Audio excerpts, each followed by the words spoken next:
and we'll talk about what's going on in the U.S. Of course, the U.S. is the world's largest economy. The U.S. dollar is the world's largest reserve currency. So what happens here doesn't stay here. And we're heading for a very severe recession. I just want to kind of explain briefly the dynamics of that. So the Fed's raising interest rates. We know that they started, so it wasn't that long ago, but March 1st, 2022, the Fed policy rate was zero. It was 0%. Today, it's 4.5%.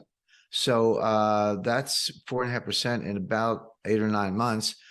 People remember Paul Volcker. Oh, Paul Volcker raised interest rates to 20%. Well, he did, but so far Powell hasn't raised them as high. Jay Powell, the chairman of the Fed, hasn't raised them as high, but he's raised them fast. I mean, even when Volcker was working his way to 20%, it took 3 years, from 1979 to 1982. And Jay Powell has done this in, like I say, eight or 9 months. So that's a very rapid, very steep path. They started with baby steps, 25 basis points last March, and then 50 basis points following that, but then 4 hikes in a row, 75 basis points each. And the most recent one just a few days ago was 50 basis points, but got us up to 4.5%. So what's going on? So I want to talk about 3 views of the world. I'll be brief. The first is Jay Powell's view. What is Powell's plan? What is Jay Powell doing? The second perspective is, what does the market think is going to happen? The market doesn't necessarily have to agree with Powell. And then the third thing is, what's really happening? Because that's the most important, because the market has it wrong too. So we'll do the Powell plan, the market view, and what's really going on. So Powell's plan is clear because he's told us 5 times. He's starting to worry that no one's listening, but he gave speeches August 26th in Jackson Hole, September 21st in Washington, D.C., November 2nd, again in Washington, D.C. at an FOMC meeting, November 30th at the Brookings Institution, and again on December 14th at an FOMC meeting in Washington. So that's 5 speeches. And he said the same thing all 5 times. He said, inflation is job one. It's not that we don't care, but unemployment is going to go up. We're going to have a recession. He doesn't use the R word, by the way, but it's implicit in everything he says. We are going to have a recession. Unemployment is going up. And too bad. It's kind of too bad, because we got to get inflation under control. And so the Fed is in search of something that they call the terminal rate. What's the terminal rate? The terminal rate is a rate that's high enough to bring inflation down on its own without further hikes. So it doesn't have to be higher than inflation. It has to be high enough to cause inflation to come down to the Fed's goal of 2% without hiking more. And when they get there to that terminal rate, they'll sit tight. They call it the pause. And the pause could be a year. And Powell said this, again, this is right out of his script, to mid-2024 perhaps, before they actually cut rates.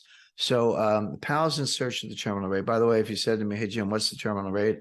I would answer truthfully. I would say, I don't know, but neither does Jay Powell. Jay Powell doesn't know what the terminal rate is. He's kind of saying, we'll know it when we see it, but we're not there yet, and we're going to keep going. And they have what they call the DOTS, a silly name, but the members of the Board of Governors and the Federal Reserve Bank presidents give estimates, or their estimates of unemployment, inflation, growth, and interest rates for the next 3 years, and they put them as dots on a chart. So they call it the dots. And then Wall Street gets the dots. They do a central tendency and regressions and all this stuff.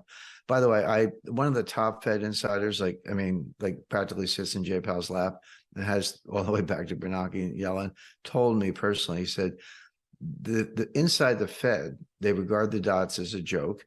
They're not better than guesses. Their forecasting ability is dismal. You or I would have better forecasts, and they wish they could get out of it, but they don't know how. So that's the truth. But the problem is, Wall Street and the financial media and the talking heads on CNBC, they want to talk about the dots, and it does affect market behavior. So even though it's a joke, even though the forecasts are terrible, you have to pay attention because it affects the markets. And if you're affecting the markets, you're on the wrong side, you're going to get run over. So I look at the dots, not because I put weight on them as predictive analytic tools, but because the market pays attention. So we have to pay attention. So the dots say that the terminal rate is going to be approximately 5.1%. They're not going to have a 0.1%. So 5.25 is a good estimate. That 5.25 is your best guess as to what the Fed thinks the terminal rate is, because that's what they said in the dots. So we're 4.5 now. So how do you get from 4.5 to 5.25? What's 3 25 basis point hikes? That would be February 1st. The one after that is March 22nd. And the one after that is early May. I'm not sure the exact, May 3rd or 4th. I think it's May 3rd. So you're going to see more rate hikes, 25 basis points each, February 1st, March 22nd, and May 3rd. That's going to get you to 5.25. At that point, they should say, okay, we're at the terminal rate. We'll sit tight and let inflation come down. So that's what Powell's going to do. Here's what the market says. Okay, so that's the Powell plan. We already know it.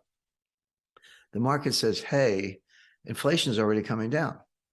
Well, it is. That's actually true. Inflation peaked on a year-over-year basis. Monthly report calculated year-over-year was 9.1% in June, but it's come down to from the high 8s, mid 8s, low 8s, 7.7, 7.1. Now, 7.1 is still high. Don't get me wrong. Inflation is still high, too high. I buy gas and shop for groceries just like everybody else, so it's still too high. But it has come down from 9.1% to 7.1% in the last 5 months. And so the market says, hey, you did it. You're already there. Inflation is coming down.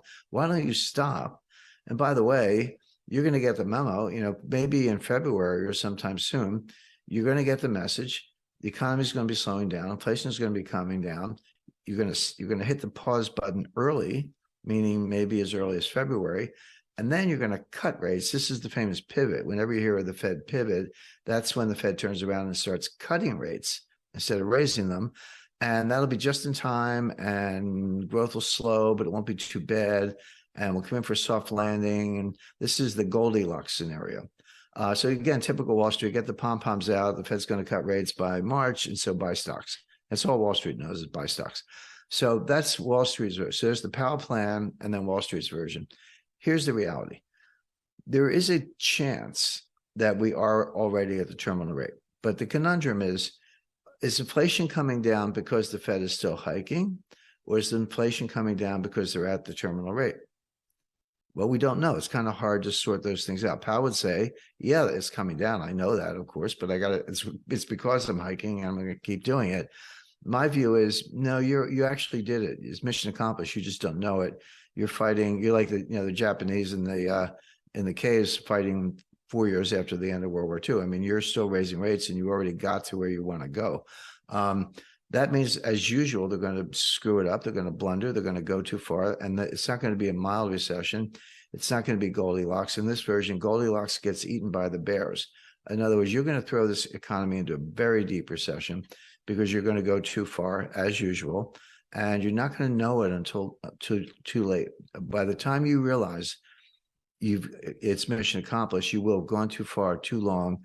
Rates are going to be too high, and it's not going to be a soft landing.